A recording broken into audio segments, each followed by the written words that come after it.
Umaga po sa inyong lahat. Ito po si Dr. Jeff Ho. Napag-usapan po natin yung tungkol sa insomnia. At ito po'y dahil kadalasan sa pagsisira ng sleep program na kasama na po sa paglikha ng Panginoon sa ating utak. Dahil nandun po sa utak yung part na hypothalamus. Doon po ang sleep program. Okay? Ganyan po kagaling ang ating Panginoon. At ito po ay sumasabay sa pagbaba ng araw, alas 5 ng alas 6 ng hapon, para palitan po ng Panginoon yung araw with the sun, or rather with the stars and the moon. No? Okay? Kumbaga, pinalitan ng Panginoon yung buwan, or rather, yung araw, pagdating ng alas 5 para magiging madilim na at medyo malamig na po. Kasi po, pinapalitan po niya ito ng buwan or the moon and the between or the stars para medyo madilim at malamig. At konting liwanag para, syempre, para makikita po natin yung isa't isa, no? Dahil dati po wala pong kuryente, no? Okay? So, ito po ay hindi po nakalagay sa aming libro as far as School of Medicine is concerned, at saka I'm sure hindi rin po ito nilagay sa Biblia. Okay? Kasi po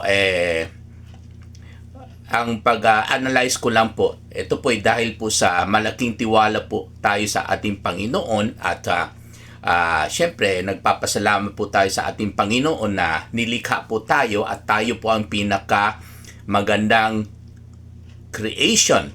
Okay, if I'm not mistaken pinaka perfect na creation ng ating Panginoon, yung human beings na built-in na po lahat-lahat, no?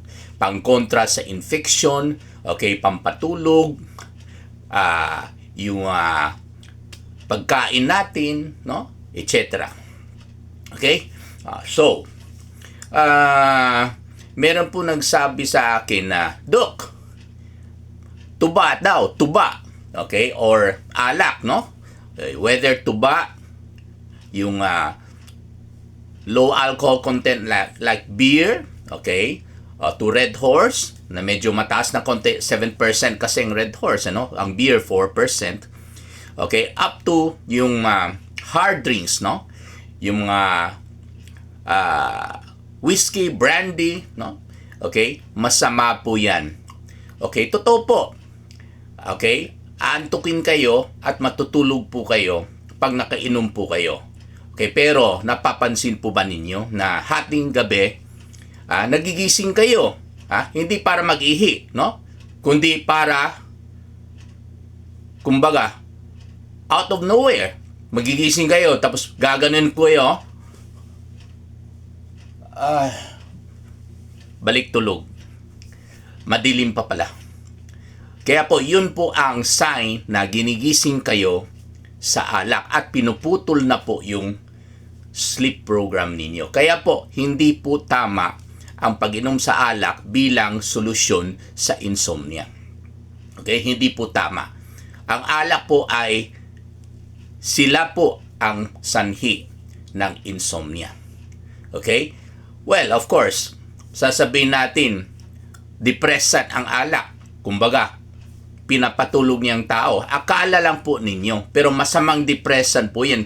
Kasi sinabi ko na po, okay, ginigising ang isang tao na nakainom hating gabi. Kahit twice or thrice ginigising. Okay? Bakit po? Kasi po, habang natutulog, bumababa na po yung level ng alak sa dugo ng tao. At sa pagbaba ng level ng alak, ito po yung rason kung bakit ginigising ang tao. Kasi po, pag mababa ang level yung alak sa dugo, pampagising po yan.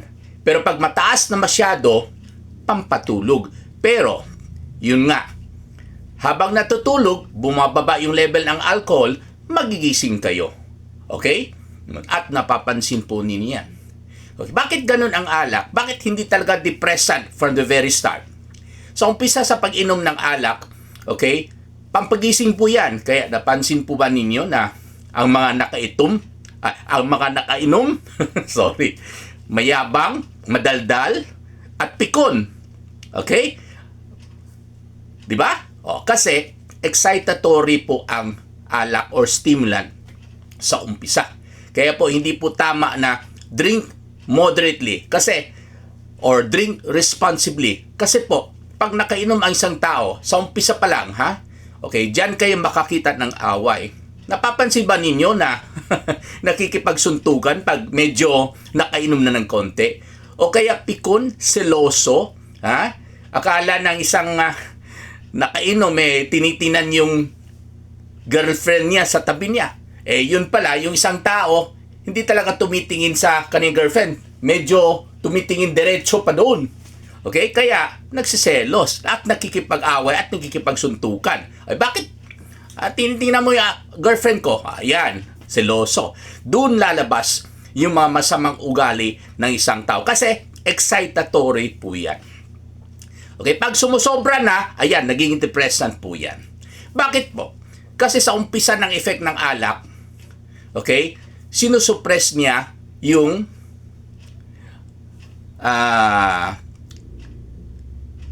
bang inhibitory center ng brain. Inhibitory center. Kasi ang brain po, meron pong dalawang centers. Excitatory at saka inhibitory centers.